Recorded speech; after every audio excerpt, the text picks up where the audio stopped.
On the 5th of September 1781, the British Navy was repelled by the French at the Battle of the Chesapeake during the American War of Independence, which contributed to their surrender at Yorktown.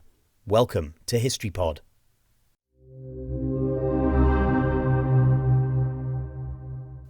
In July 1781, the British, under General Cornwallis, moved to Yorktown in Virginia near the mouth of the Chesapeake Bay to establish a fortified deep-water port to allow resupply by sea.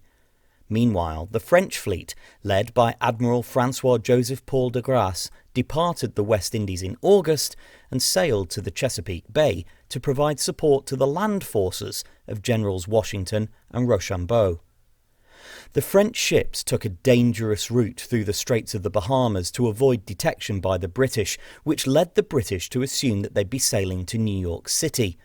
The British fleet, under Admiral Thomas Graves, only realised that the Chesapeake was the target of the French fleet after a second French fleet of 8 ships was spotted sailing in the same direction.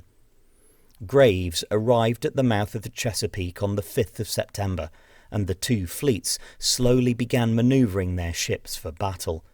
Despite being undermanned, due to some crew members being ashore, the French benefited from Graves sending a series of confusing flag signals that prevented the British ships at the rear from ever getting close enough to the French fleet to effectively open fire.